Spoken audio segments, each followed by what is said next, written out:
Hello guys, welcome to Passion Education. Today we are talking about alimentary canal in human. Basically digestive system को ही हम alimentary canal कहते हैं. Guys, alimentary canal का first part muscular tube है जो कि mouth से start होके एनस तक प्रोसीड होता है. So guys, there is most important that we know about part of alimentary canal. These are many parts, but we know only 6 parts.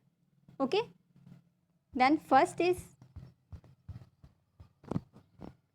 मुख एवं मुख गुहिका, जिसे हम इंग्लिश में माउथ एंड माउथ कैविटी कहते हैं. सेकेंड इज ग्रसनी, जिसे हम फेरिंग्स कहते हैं. थर्ड इज ओएसोफेगस, जिसे हम हिंदी में ग्रासनाल कहते हैं. नंबर फोर्थ इज अमाशय, जिन्हें हम स्टमच कहते हैं. नंबर 5 इज छोटी आंत, is known as small intestine. And number 6 is large intestine, जिसे हम हिंदी में बड़ी आंत कहते हैं. Then the digestion process mouth to start. Okay guys, ये जो डाइजेशन प्रोसेस होती है वो हमारी माउथ से स्टार्ट होती है और एनस पे एंड होती है. तो चलिए बच्चों, आज की इस वीडियो में हम ह्यूमन एलिमेंट्री कैनाल के बारे में जानते हैं. तो चलिए पहले हम जानेंगे कि what is human alimentary canal. तो मैंने आपको बताया डाइजेशन को ही हम ह्यूमन एलिमेंट्री कैनाल कहते हैं, क्योंकि जो पाचन की प्रक्रिया होती है वो माउथ से लेके मैंने आपको बताया एनस पे ख़त्म होती है. तो स्टार्टिंग प्रोसेस जो है वो है आपका माउथ. तो चलिए अब हम स्टार्ट करते हैं, थोड़ा सा जानते हैं कि आहार नाल क्या होता है. लिखा हुआ है मुख से लेकर गुदा तक 8 से 10 सेंटीमीटर यानी मीटर लंबी खोखली और अत्यधिक कुंडलित हमारी आहार नाल होती है, जिसे जठरांत्रीय कार्य मार्ग, गैस्ट्रोनाइजेशन ट्रैक, जीआई ट्रैक कहते हैं. ठीक है, ये है आपकी आहार नाल की डिफिनीशन. यह 8 से 10 मीटर तक लंबी होती है. ठीक है, और इसे क्या कहते हैं? गैस्ट्रोनिस्टेशन ट्रैक. ठीक है, चलिए अब हम बात करेंगे स्ट्रक्चर की. तो ये है हमारा ह्यूमन एलिमेंट्री कैनाल का स्ट्रक्चर. ठीक है, मैं आपको इसमें थोड़ा बहुत बता देती हूँ किसे क्या कहते हैं. तो गाइस देखिए ध्यान से, ये है आपका लीवर. ठीक है, इसमें होता है आपका लीवर. ये है आपका लीवर. फिगर को अच्छे से देखते चलिएगा, समझ में आएगा आपको. ठीक है, ये जो आपका जो पतला सा है ये है आपका डायाफ्राम. डायाफ्राम. ठीक है, मैं अंदर और अच्छे से फिगर को एक्सप्लेन की हूँ विथ नेम. ये जो पतली सी नली है उसे हम कहते हैं ओएसोफेगस. ठीक है, आप बस समझ लीजिए. ये जो बाहरी वाला छोर है इसे हम कहते हैं लार्ज इंटेस्टाइन. क्या कहते हैं? Large intestine. ठीक है गाइस, इसमें जो जानने वाली बात है वो ये है कि जो लार्ज इंटेस्टाइन होती है, कहने के लिए तो लार्ज होती है, बट इसके अंदर जो होती है स्मॉल इंटेस्टाइन, वो लार्ज इंटेस्टाइन से बड़ी होती है. ठीक है, यानी कि ये लार्ज इंटेस्टाइन स्मॉल इंटेस्टाइन से छोटी होती है, बट इसका नाम लार्ज इंटेस्टाइन है. ठीक है, ये क्यों है मैं आपको इस वीडियो में डिस्कस करूँगी. गाइस, मैंने आपको बताया ये है आपका रेक्टम और ये है नीचे आपका एनस. चीज़ों को समझते जाइए कि कौन सी चीज़ यहाँ पे क्या है. ठीक है, तो चलिए मैं आपको बताती हूँ वन बाय वन. मैंने आपको बताया कि आपका जो डाइजेशन का प्रोसेस होता है वो माउथ से स्टार्ट होता है. तो ठीक है, हम पहले एलिमेंट्री कैनाल के फर्स्ट पार्ट माउथ से स्टार्ट करते हैं। ये है आपका माउथ।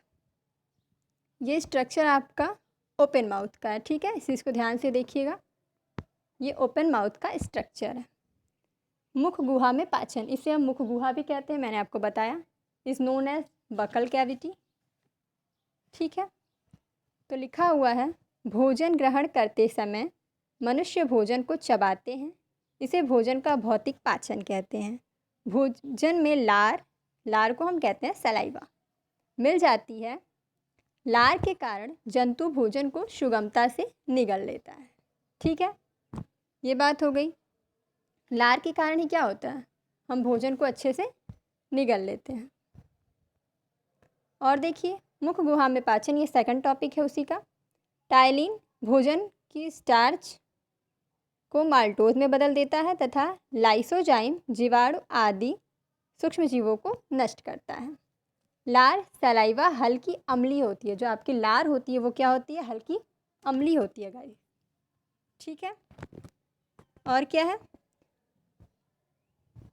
लार का पीएच 6.8 होता है। मैंने आपको पीएच बताया था जब मैं आपको ब्लड पढ़ा रही थी, तो मैंने आपको पीएच बताया था कि हम कैसे नापते हैं, कैसे ज्ञात करते हैं। तो गाइस जिन बच्चों ने मेरा ब्लड वाला वीडियो नहीं देखा है उसे आप देख लीजिएगा मेरे चैनल को सब्सक्राइब करके। थर्ड पॉइंट है जो इसमें, वो है प्रतिदिन 1 से 1.5 लीटर लार निकलती है गाइस। तो ये भी जानने वाली बात है, इम्पॉर्टेंट क्वेश्चन है कि प्रतिदिन हमारे माउथ से कितनी लार निकलती है, कितने सलाइवा का सिक्रीशन होता है। तो 1 to 1.5 लीटर, ठीक है। ये बात हो गई सलाइवा की। हम बात कर रहे थे खुले हुए मुंह की, ठीक है। तो मैं आपको बता दूं, सबको पता है एक वयस्क मनुष्य के शरीर में 32 दांत होते हैं। कितने दांत होते हैं गाइस, 32, ठीक है। और नवजात शिशु की बात करें, ठीक है, यानी कि जो बच्चे लगभग 10 साल 12 साल के होते हैं लगभग, तो उनके शरीर में जो दांत होते हैं वो होते हैं 20, ठीक है। तो इस चीज़ को ध्यान रखिएगा, आप लोग ध्यान रखिएगा कि जो बच्चे होते हैं लगभग 12 साल के अंदर, उनके दांतों की संख्या होती है 20, और जो वयस्क मनुष्य होते हैं उनके दांतों की संख्या होती है 32। इस 20 जो दांतों की संख्या होती है इसे हम दूध के दांत या मिल्क टीथ भी कहते हैं। इस चीज़ को याद रखिएगा, और कहीं होगा तो इसे नोट कर लीजिएगा कि दूध के दांतों की संख्या 20 होती है और इसे हम मिल्क टीथ कहते हैं, ठीक है। अब थोड़े से दांत के बारे में भी हम जान लेते हैं। There are 4 types of teeth, ठीक है। चलिए गाइस, हम आपको बता रहे थे there are 4 types of teeth. First incisor, second canine, third is premolar and fourth is molar. Incisor को हम कहते हैं कृंतक, कैनाइन को हम कहते हैं रदनक, प्रीमोलर को हम कहते हैं अग्रचर्वणक एंड मोलर को हम कहते हैं चौवर्णक।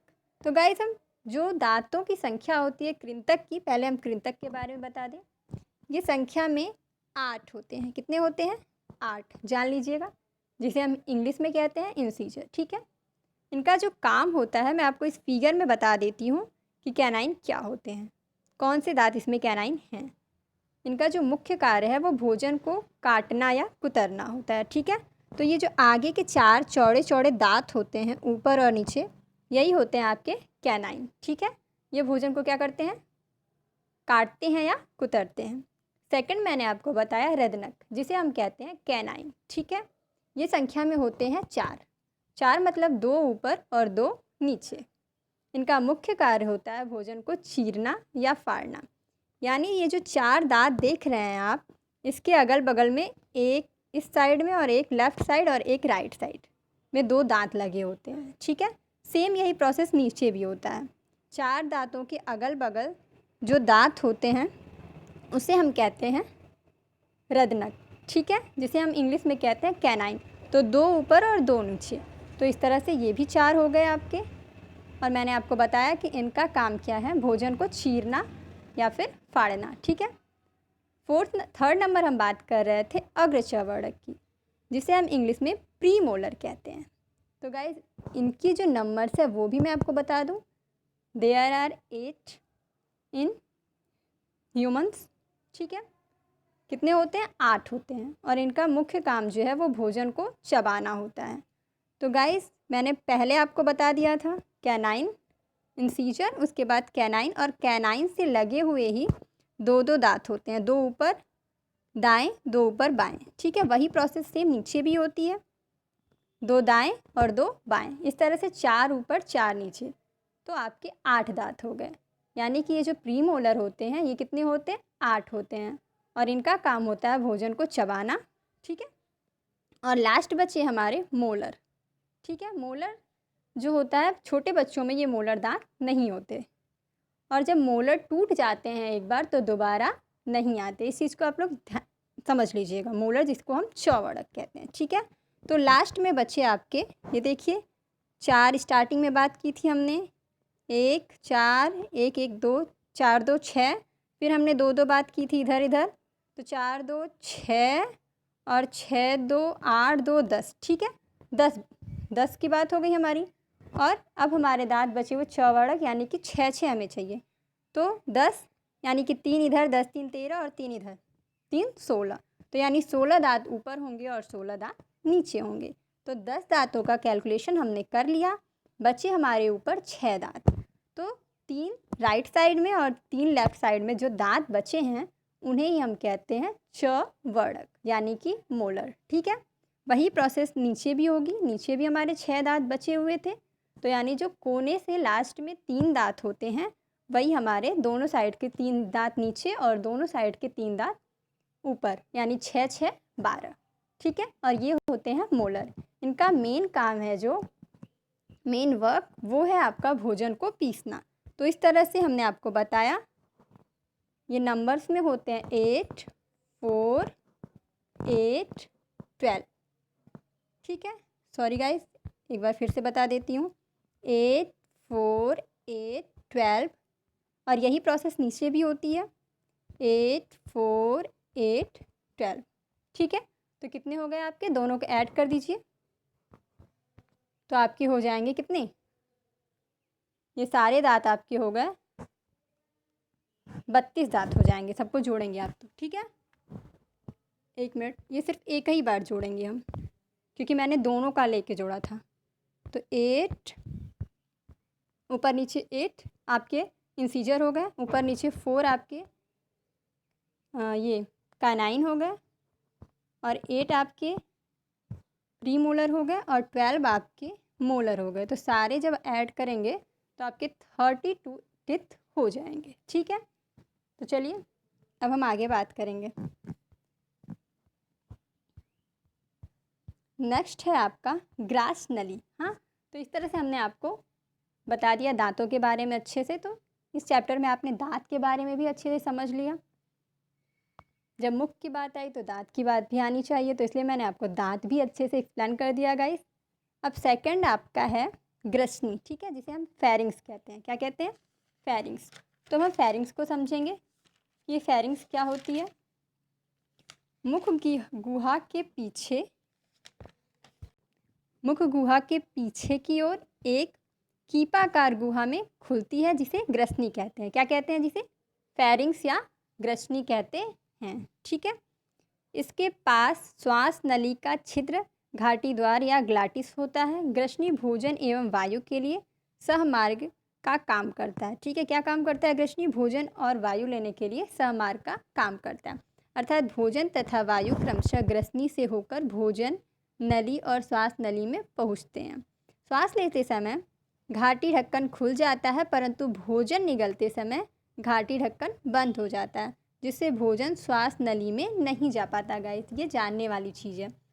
क्या होता है जब हम सांस लेते हैं तो हमारी एक क्या होती है, ग्लाटिस द्वारा उपस्थित एक उपास्थिति, यानी कि एक आपका मांस का बना हुआ एक ढक्कन होता है। जब आप सांस लेते हैं तो वो ढक्कन हट जाता है, लेकिन जब आप खाना खाते हैं तो वो ढक्कन बंद हो जाता है। इसलिए बंद हो जाता है ताकि भोजन निगलते समय एपीग्लाटिस ग्लाटिस को ढक लेता है, और जिससे हमारा भोजन श्वास नली में नहीं पहुंच पाता, ठीक है।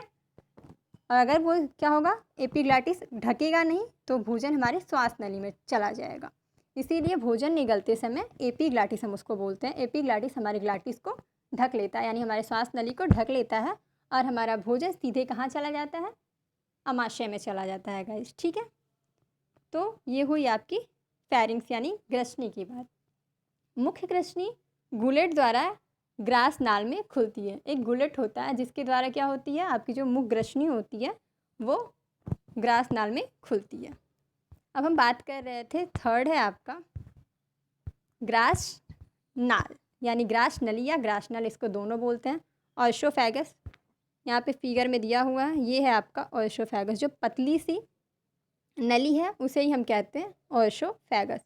फिगर में आप चीज़ों को देखिए, समझ में आएगा आपको। लिखा है यह लगभग 25 सेंटीमीटर लंबी पेशीय नली होती है। यह गर्दन तथा वक्ष भाग से होती हुई डायफ्राम को भेद कर उदर गुहा में स्थित अमाशय में खुलती है। ग्रास नली की दीवार में म्यूकस या श्लेष्मा ग्रंथि से तरल स्रावित होता है और इनकी दीवारों में क्रमांकुंचन गति होती रहती है, जिससे भोजन सुगमता से पीछे घिसकता हुआ अमाशय में पहुंच जाता है। ठीक है, ये गाइस इसमें जो है इसकी लंबाई मैंने आपको बताई है 20 से 25 सेंटीमीटर। मान के चलिए मैक्सिमम जो होती है ये 25 सेंटीमीटर होती है, मिनिमम होती है 20 और मैक्सिमम होती है 25 सेंटीमीटर। ठीक है, और ये कैसी होती है, बिल्कुल पतली होती है, जो डायाफ्राम को भेद करके अमाशय में घुस जाती है। डायाफ्राम ये है आपका जो पतला सा बना हुआ है ना, ये ब्लैक सा, जान लीजिए ये डायाफ्राम को भेद करके कहाँ घुस जाती है, अमाशय में घुस जाती है।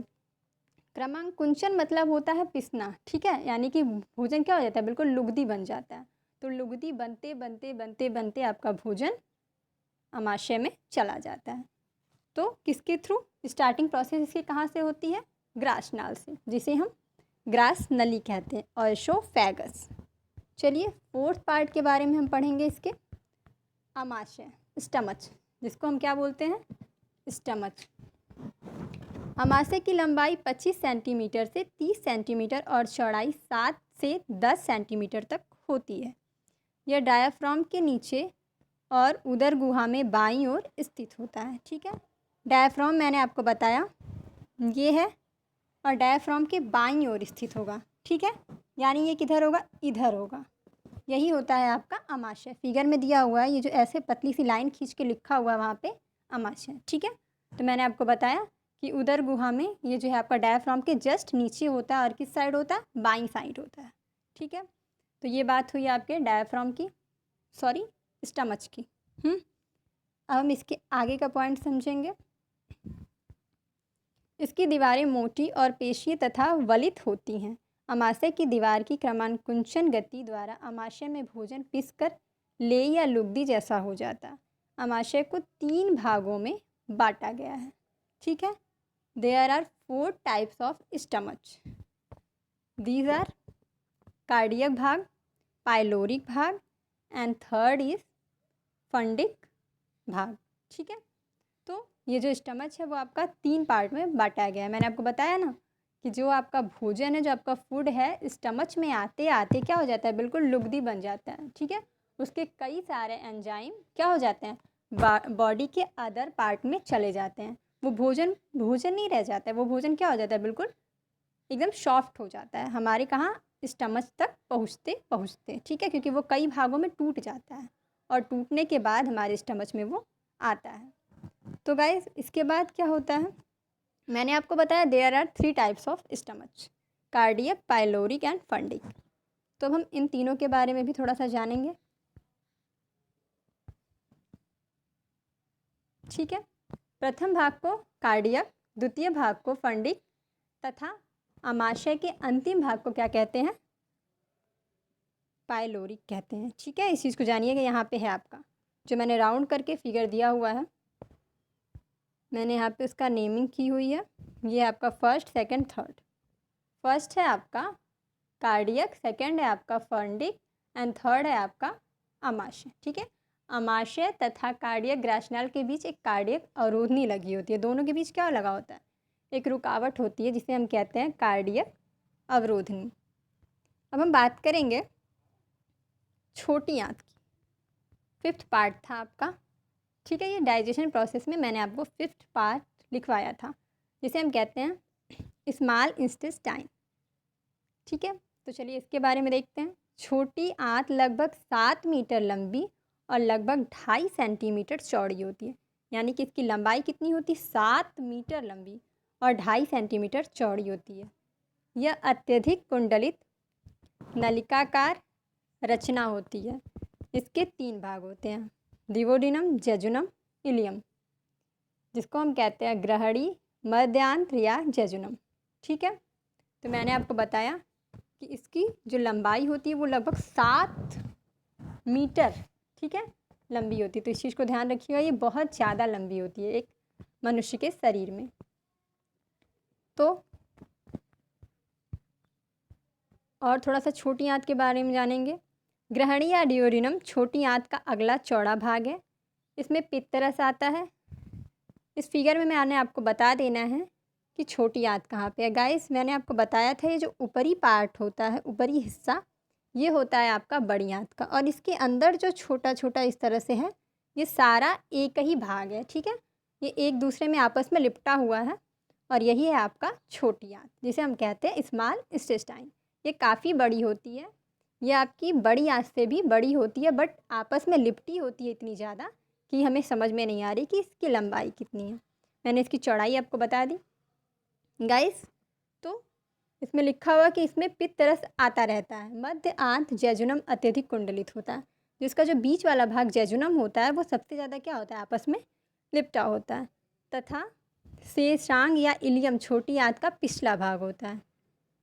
स्टार्टिंग वाला अगला जो भाग है वो आपका जेजुनम है, डिवोडिनम है। बीच वाला भाग आपका जेजुनम है, और जो लास्ट वाला भाग है वो है आपका पिछला भाग इलियम, ठीक है गाइस। ये है आपका, तो इसमें आपको समझ में आया कि छोटी आंत क्या है और इसका फंक्शन क्या है, ठीक है। तो चलिए हम बड़ी आंत के बारे में थोड़ा सा जान लेते हैं। यह लगभग 1.5 से 1.8 मीटर, यानी कि इसकी, मैंने आपको बताया ना, इसकी लंबाई बहुत ही छोटी होती है, मीटर तक लंबी होती है। इसमें केवल पचे हुए भोजन तथा जल का अवशोषण होता है। इसमें केवल पचे हुए भोजन ही आ पाता है। ये किसका एब्जॉर्प्शन करता है? ओनली जो है आपका डाइजेस्टेड फूड का ये एब्जॉर्प्शन करता है, या फिर वो आपका फूड हो या फिर वो आपका वाटर हो। तो ये है आपका जो बाहरी पार्ट है, ये है आपका बड़ी आंत, ठीक है गाइस। बड़ी आंत को भी हम 3 भाग में बांट सकते हैं। इसमें मैंने आपको रिप्रेजेंट नहीं किया हुआ है, बट मैं आपको बता दूं कि बड़ी आंत को भी 3 भाग में बांटते हैं। एक होता है आपका शिकम, सेकंड होता है आपका कोलम, एंड थर्ड होता है आपका रेक्टम, ठीक है। थोड़ा सा हम और जानेंगे बड़ी आंत के बारे में। यह गांठदार होती है। इसमें माला के समान गांठें होती हैं। जहाँ पर छोटी आंत बड़ी आंत से मिलती है उसे सीकम कहते हैं। मैंने आपको बताया था कि फर्स्ट पार्ट को सीकम कहते हैं, जहाँ पे छोटी और आंत और दोनों जो है बड़ी आंत एक ही साथ रहती हैं, तो जहाँ पे मिलती हैं उसे हम सीकम कहते हैं। ये हो गया आपका first time of large intestine. इसी से अंगुली सदृश रचना जुड़ी होती है, जिसे अपेंडिक्स कहते हैं। चलिए गाइस, तो थोड़ा सा हम अपेंडिक्स के बारे में भी बता देते हैं। ये है आपका फिगर में अपेंडिक्स, ठीक है। लेकिन पूर्वजों और कुछ शाकाहारी जंतुओं में इसमें सेल्यूलोज का पाचन होता है। इसका कोलन उल्टे यू के आकार की नलिका है। बड़ी आंत में म्यूकस का स्राव होता रहता है, जिसे भोजन चिकना व लसलसा बना रहता है, ठीक है। बड़ी आंत में क्या होता है? भोजन का स्राव होता है, और इसीलिए हमारा भोजन क्या बना होता है? चिकना और लसलसा होता है पचने के बाद। गाइस हम बात कर रहे थे अपेंडिक्स की। अपेंडिक्स जो है ये मैंने आपको बताया अंगुली सदृश रचना होती है। क्या होता है कि पहले जो थे हमारे पूर्वज, वो इस अपेंडिक्स का यूज करते थे। वो लोग अधिक से अधिक क्या करते थे? ऐसी चीज़ें खाते थे जिनका पाचन इस अपेंडिक्स के द्वारा हो जाता था। बट वो लोग काफ़ी कठोर से कठोर चीज़ें खा लेते थे। बट अब के लोग जो हैं वो ऐसा नहीं कर पाते हैं। तो इसलिए जो हमारे बॉडी में ये अपेंडिक्स है वो क्या है? यूजलेस पड़ा हुआ है। तो जब ये हमारी बॉडी में